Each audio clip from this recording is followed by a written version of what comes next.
Belum. Ya, 16 ya. Iya, kita bukan baca basmalah. Bismillahirrahmanirrahim. Assalamualaikum warahmatullahi wabarakatuh. Alhamdulillah, nahmaduhu wa nasta'inuhu wa nastaghfiruh wa na'udzu billahi min sururi anfusina wa min sayyiati a'malina. May yahdihillahu fala mudilla lahu wa may yudlilhu fala hadiyalah.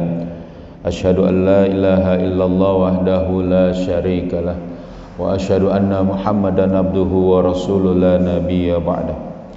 Allahumma shalli ala sayidina Muhammad wa ala ali sayidina Muhammad.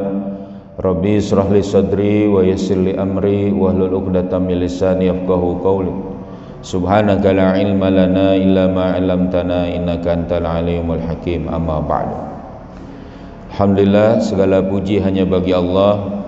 Salawat serta salam semoga selalu tercurah kepada junjungan kita Nabi Muhammad sallallahu alaihi wasallam serta keluarganya, sahabatnya dan juga para pengikutnya yang setia dengan ajarannya hingga akhir zaman. Alhamdulillah, anak-anakku sekalian dan juga para asatidzah yang dirahmati Allah, kita lanjutkan kembali kitab At-Tafkir halaman 19. Jadi banyak dari manusia sudah kita bahas pada minggu lalu ya, banyak di antara manusia itu mencoba menelaah kira-kira siapa sih atau bagaimana caranya manusia pertama untuk mendapati proses berpikir dari uji coba atau dari tajarubat yang dilakukannya, yang kemudian itu menjadi maklumat baginya atau menjadi bagian dari proses berpikirnya.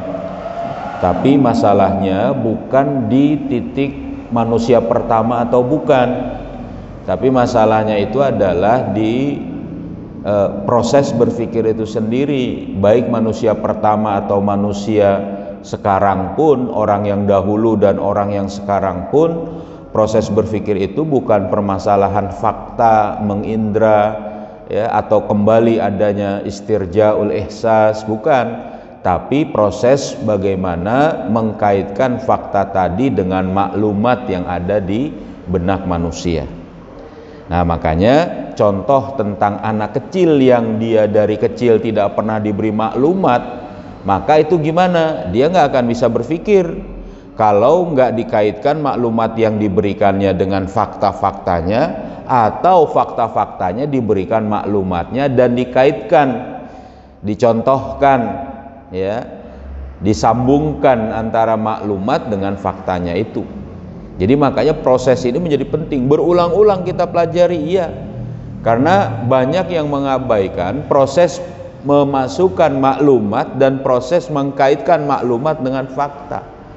Akhirnya bisa kita lihat banyak orang, mohon maaf misalnya ya kan, tahu banyak urusan, tahu banyak misalnya maklumat, tetapi pada saat faktanya disodorkan, kadang dia tidak mengkaitkannya.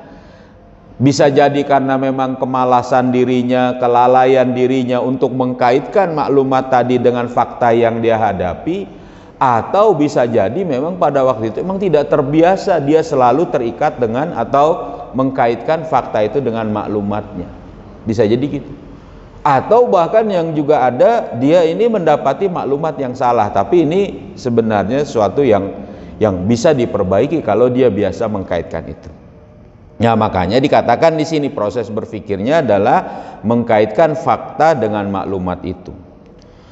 Wa ala zalika, maka dengan demikian fa innal aqla, ya, maka sesungguhnya akal itu ghairu maujudin illa indal insani.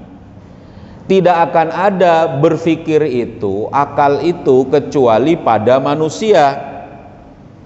Jadi kalau misalnya pada binatang itu istirjaul ihsas, tidak ada kecuali pada manusia. Wa innal amaliyatal aqliyata la yumkinu ayyakuma bima illal insan.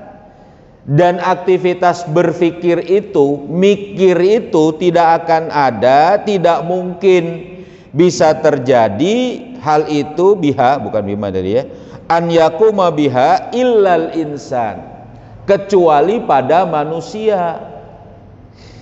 Jadi kalau dia manusia pasti bisa mikir, ya. Jadi kalau dia bukan manusia, ya nggak bisa mikir, gitu. Jadi kita juga nggak boleh bilang, walaupun jadi lucu-lucuan ya, mikir, kita juga bisa gitu. Makanya mikir, ya, manusia itu ya memang bisa mikir, ya. Cuma apa yang dipikirkan, mana yang dikaitkan. Itulah gunanya adanya nasihat, itulah gunanya adanya mengingatkan. Kadang dia lupa, kadang dia lalai tadi, ya, kadang dia tergoda. Ya enggak apa-apa, biasa kalau dia mau kembali kepada yang benar. Kalau diingatkan nggak mau, ya kan, diberitahu nggak bisa. Nah, kalau dalam Islam nanti gimana? Dihukum agar dia ingat. Nih, jangan lagi minum khamr misalnya, ya dah. Jangan lagi menipu, korupsi, nggak boleh. Itu dihukum sebagai pengingat bagi orang lain dan juga sebagai apa? Bagi dirinya agar ingat. Bahkan ada kesalahan yang kemudian pengingatannya itu keras. Ya, misalnya pencuri dipotong tangannya. Jadi setiap kali dia mau berbuat, tangannya buntung misalnya, tangannya sudah dipotong, dia ingat dia itu tidak boleh lagi mencuri. Nah, dia jadi taubat di situ. Jadi aktivitas zikir itu adalah hanya pada manusia. Nah, begitu juga wa innal garaiza wal hajatil udawiyata maujudatun indal insani wa indal hayawan. Dan sesungguhnya yang namanya gariza dan hajatul udawiyah ini ada pada manusia dan juga ada pada hewan. Wa inna ihsasatiha, dan juga sesungguhnya mengindra itu maujudatun indal insani wa indal hayawan. Juga ada pada manusia dan juga ada pada hewan. Mencerap fakta itu ada pada manusia. Mencerap fakta itu ada juga pada hewan. Ihsas tadi, hewan bisa lihat, bisa mendengar, bisa merasakan, bisa. Ada naluri juga ada. Dia sayang misalnya kepada anak-anaknya, hewan sayang kepada anak-anaknya, iya juga. Manusia ada juga. Sama kalau titik gariza ini, rasa lapar, bahkan hewan lagi kalau sudah lapar gitu ya, buas ya kan. Lapar galak, kenyang jadi apa aja, kenyang jadi bego, bukan gitu juga gitu. Jadi pokoknya rasanya bukan rasa gariza atau dorongan naluri dan dorongan hajatul udawiyah itu ada pada manusia dan juga ada pada hewan. Nah, ini dia. Mana dia? Wa inna, dan juga, nah dikatakan di sini wa inna istirja'a hadhil isasat, dan kembali mengindra istirja'ul ihsas maujudun indal insani wal hayawan. Nah, jadi manusia juga bisa dilatih tanpa mikir, bisa. Walaupun nanti manusia itu akan terus berkembang, akhirnya dia bisa berpikir. Contoh misalnya nih, kalau anak-anak biasa bangun jam 3 pagi, biasa bangun jam setengah 4, biasa bangun mungkin sebelum subuh tahajud, dibiasakan tubuhnya, ya kan, untuk bangun, untuk kemudian melakukan ibadah. Nanti pada saat pun harus tidur, dia akan terbangun, terbiasa. Karena tubuh manusia, tubuhnya itu terbiasa dengan ritme dia. Makanya pada saat ada perjalanan jauh yang itu kemudian jangka waktunya itu berbeda, misalnya antara orang yang pergi haji beda 4 jam, kita di sini misalnya sudah jam 5, beda 5 jam misalnya juga jam 5 pagi, di sana baru jam 12 malam misalnya kan. Lalu kemudian kita berangkat ke sana, akhirnya kita lebih pendek waktu kita 4 jam. Kadang tubuh manusia itu bagaimana? Ada jet lag istilahnya itu. Ada kemudian mabuk penerbangan. Karena apa? Biologisnya itu terganggu sedikit. Istilahnya jam ritme biologisnya. Ya. Jadi Ini adalah apa? Karena latihan.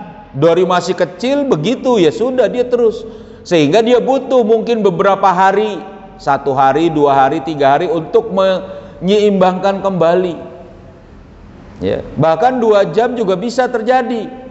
Ya, misalnya Valen ke Papua 2 jam, itu bisa lelah sekali badan itu, gitu. Itu harus istirahat dulu, harus kemudian mengembalikan dulu. Itu bagian dari apa? Dari bagaimana manusia itu memiliki ritme biologis kondisi tubuhnya, lalu dikaitkan dengan kebiasaan yang kemudian dia akan lakukan. Biasanya jam segini saya tidur, sekarang kemudian dia nggak tidur, itu terjadi. Nah, mengulang kembali mengindra tadi, mengulang kembali bagaimana memenuhi gerizah tadi, itulah yang disebut dengan istirjaul ihsas. Ini pun ada pada manusia. Pada hewan lebih luar biasa lagi. Ya.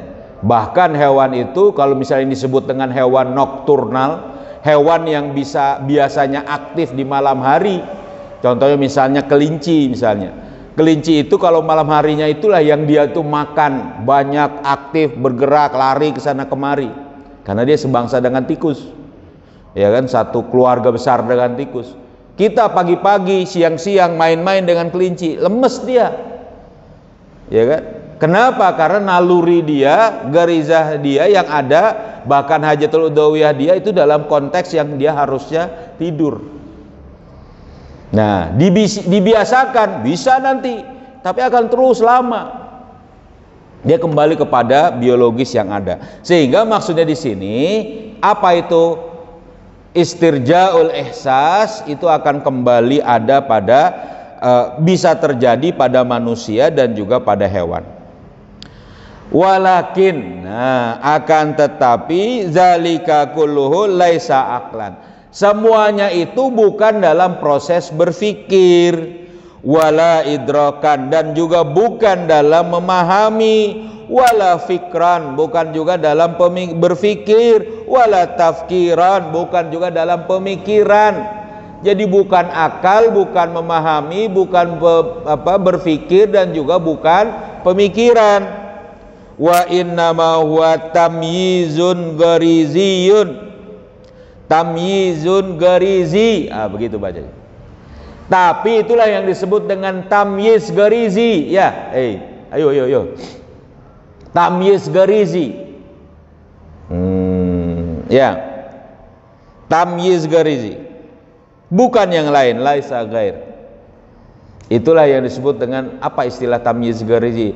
Pembedaan secara naluriah. Tapi nggak enak. Pokoknya tamyiz garizi. Ya kan? Nah, amal aklu fa innahu, adapun akal, maka sesungguhnya akal itu yahtaju ila dimaghi fihi, yang akal itu membutuhkan kepada otak, yang pada otak itu khasiyatur rabti al ma'lumat, dia memiliki khasiat mengkaitkan maklumat, mengikat maklumat. Ya, wa hadza laisa maujudan illa indal insan. Jadi kuwatur rabti ini tidak akan ada kecuali pada otak manusia. Itu yang luar biasa. Jadi otak manusia segede apapun, kalau manusia itu normal, maksudnya segede apapun gini, coba lihat kepala ayah kalau dibandingkan dengan misal kepala, ada yang kecil kepalanya, kepala Farah misal kecil, itu bukan berarti oh ini lebih pintar, kepalanya lebih gede, enggak. Semua sama, bahwa dia memiliki apa? Kuwatur rabti. Gitu. Cuma berapa kekuatannya itu yang harus teruji, kita uji, makanya kita lelahkan dengan apa? Menghafal, lelahkan dengan mengingat, kita lelahkan dengan mengkaitkan sesuatu agar apa? Terus terikat. Dahulu ayah punya tante ya, dokter dia, dia pas sudah agak menjaga agar dia tidak betul-betul hilang ingatan atau pikun. Dia senantiasa mencoba berpikir terus, menjawab pertanyaan, isi TTS. Kalau sendirian dia diam itu enggak. Bagus itu. Dia terus berpikir sampai dia tua. Apa? Mengkaitkan terus fakta-fakta dengan ingatan-ingatannya. Kalau dibiarkan, enggak bisa. Gitu. Karena terus makin lama makin menurun. Itu yang Allah katakan, wa man nu'ammirhu nunakisu fil khalq. Siapa yang kami panjangkan umurnya, kami turunkan, kami kembalikan penciptaannya. Jadi makin lama makin turun lagi dia. Nah, ini hanya ada pada ada pada manusia. Ya kan? Wa alaihi, maka dengan demikian fa innal amaliyatal aqliyah, maka sesungguhnya aktivitas berpikir la yumkinu an tuhassila illa biwujudi khasiyatir rabti, tidaklah mungkin untuk bisa dihasilkan kecuali dengan adanya khasiat mengkaitkan ini. Ya, nggak mungkin bisa ada kecuali adanya khasiat mengkaitkan. Nggak mungkin bisa ada berpikir kecuali ada khasiat mengkaitkan, pengkaitan ini, ya.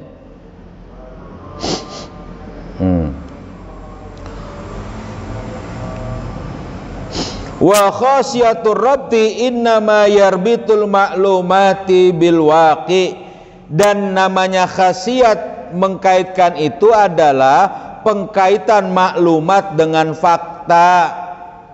Makanya kita itu disuruh mikirnya itu apa ya tadi, mana yang dimasukkan. Nah, sekali lagi berkali-kali ayah bilang, makanya pada saat belajar sekarang ini memasukkan maklumat terus menerus. Ya, kemarin belajar bikin kue misalnya, ya kan, maklumat, oh berarti nggak boleh kayak gini, ya dah. Enak nggak kuenya dah? Bagiannya cuma berapa teh, ya dah? Ya kan? Belajar bikin sesuatu, ya kan, belajar nanti melihat, menghafal Al-Quran, menghafal hadis, mengkaitkan fakta tadi. Makanya butuh adanya ujian, butuh yang menanyakan. Loh, ya, halo, jangan ngantuk dulu, habis makan pagi-pagi ngantuk nih, ya. Jadi ini adalah mengkaitkan maklumat dengan fakta. Walizalika la budda li ayatin amaliyatil aqli. Dan hal itu haruslah li ayati amaliyatin aqliyatin. Itu haruslah menjadi apa? Aktivitas berpikir. Sawaun indal insanil awal. Nah, ini dia. Sama pada manusia pertama pun, au indal insanil hali, atau pada manusia sekarang ini, min wujudi maklumatin sabiqatin, dari keberadaan maklumat sabiqat, anil waqi'i, ya, terhadap fakta yang bagaimana, wa maujudatin qabla wujudi hadhil waqi, dan juga keberadaannya sebelum adanya fakta ini, amama syakhsi, ya, di hadapan seseorang, alladzi yuridu an yaqilahu, kepada seseorang yang memang dia menginginkan untuk berpikir, mau manusia pertama, mau manusia sekarang, kalau yang namanya mikir itu butuh maklumat sabiqat, ya.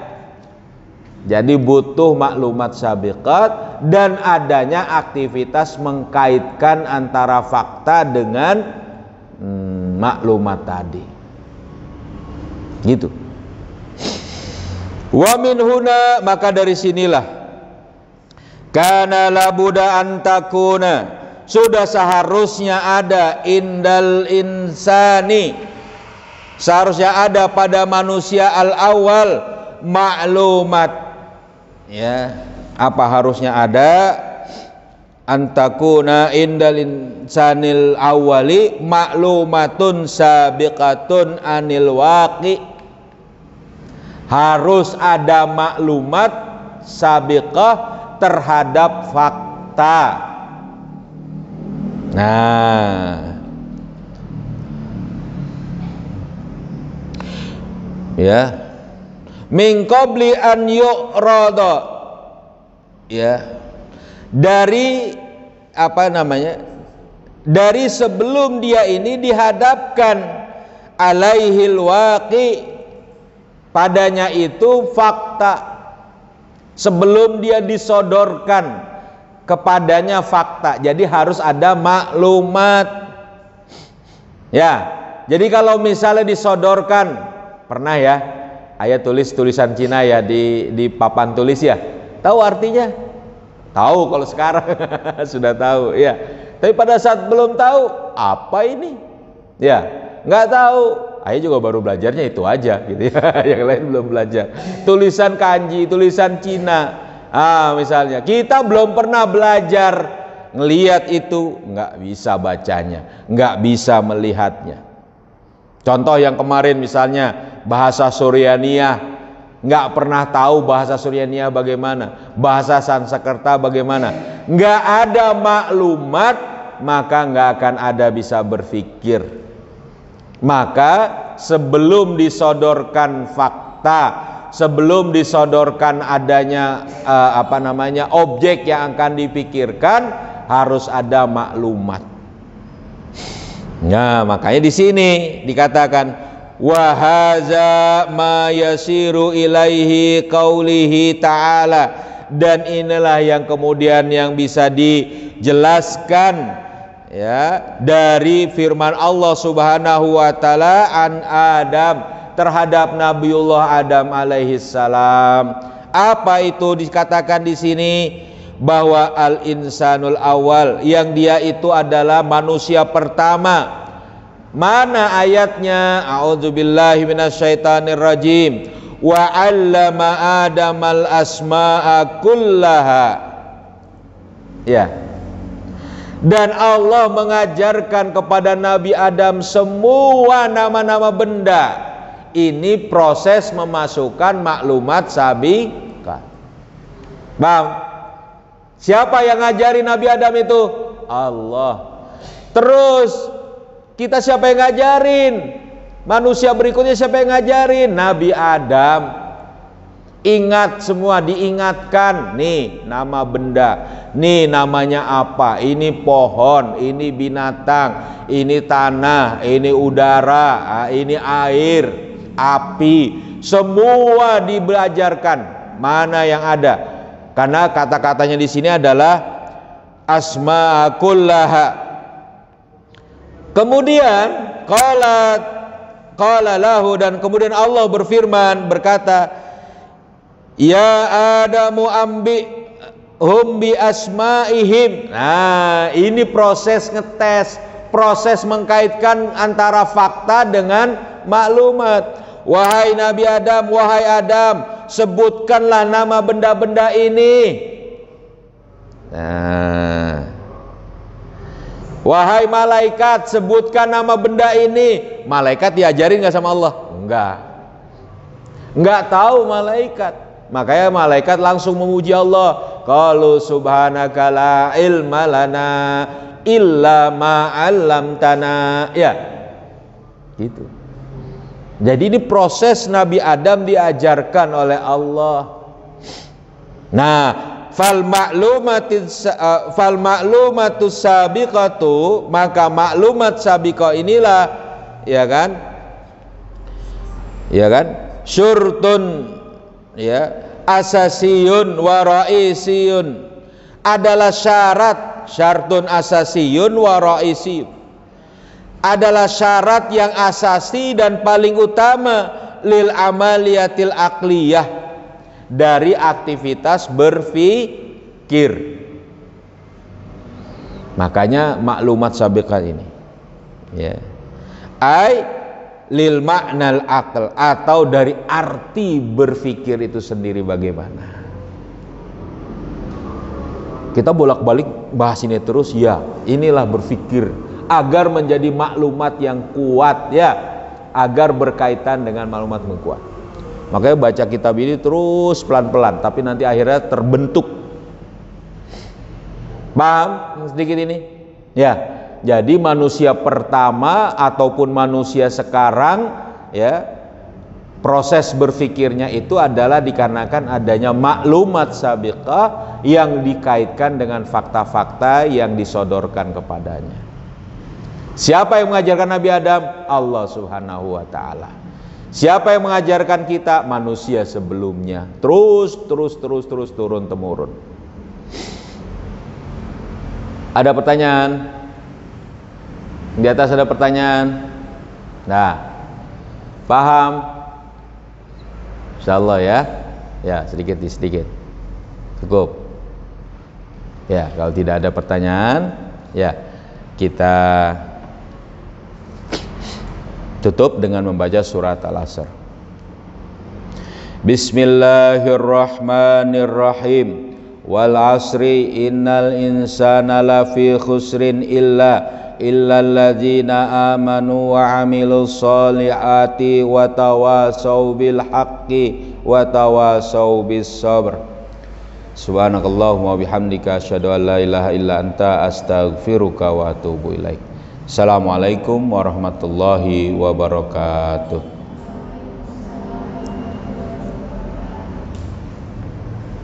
Agus sudah datang kali ya?